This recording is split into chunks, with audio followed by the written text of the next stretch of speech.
মাগুরা শ্রীপুরে নানা কর্মসূচির মধ্য দিয়ে যথাযোগ্য মর্যাদায় মহান বিজয় দিবস 2025 উদযাপিত হয়েছে।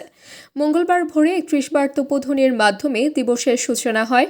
সকাল 8:30টায় শ্রীপুর মুক্তিযোদ্ধা স্মৃতিস্তম্ভে উপজেলা প্রশাসন সহ বিভিন্ন রাজনৈতিক, সামাজিক ও সাংস্কৃতিক সংগঠনের পক্ষ থেকে পুষ্পস্তবক অর্পণ করে বীর শহীদদের প্রতি শ্রদ্ধা জানানো হয়। পরে উপজেলা মিনি স্টেডিয়ামে কুচকাওয়াজ ও ডিসপ্লে অনুষ্ঠিত হয়, যেখানে পুলিশ, আনসার, ফায়ার সার্ভিস ও বিভিন্ন শিক্ষা প্রতিষ্ঠানের শিক্ষার্থীরা অংশ নেয়। দুপুরে শহীদ পরিবার ও বীর মুক্তিযোদ্ধাদের সংবর্ধনা প্রদান করা হয়। দিনব্যাপী এসব কর্মসূচির মধ্য দিয়ে শ্রীপুরে মহান বিজয় দিবস উদযাপিত হয়।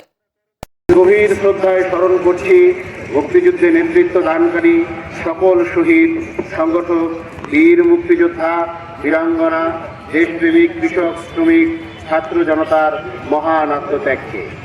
আজকের এই দিনে সম্মানিত বীর মুক্তিযোদ্ধাগণ, বীর শহীদদের পরিবারবর্গ, সরকারি বেসরকারি প্রতিষ্ঠানের কর্মকর্তা কর্মচারীবৃন্দ, আইন শৃঙ্খলা রক্ষাকারী বাহিনীর সদস্যবৃন্দ, শিক্ষক, শিক্ষার্থী, কুচকাওয়াজে অংশগ্রহণকারীবৃন্দ, স্থানীয় গণ্যমান্য ব্যক্তিবর্গ, গণমাধ্যম কর্মীগণ এবং উপস্থিত সকল শহীদ, আপনাদেরকে সবাইকে জানাই মহান বিজয় দিবসের প্রাণঢালা অভিনন্দন ও শুভেচ্ছা।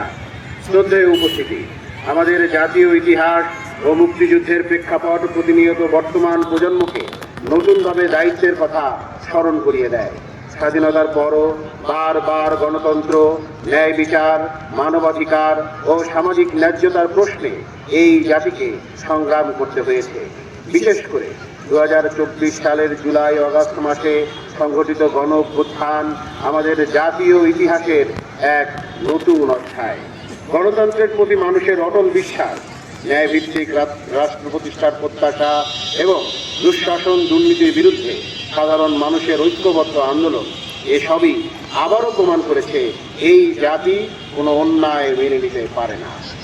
তাবাস্তুম হক আনিকা, দৈনিক আজকের বাংলা। দৈনিক আজকের বাংলা .net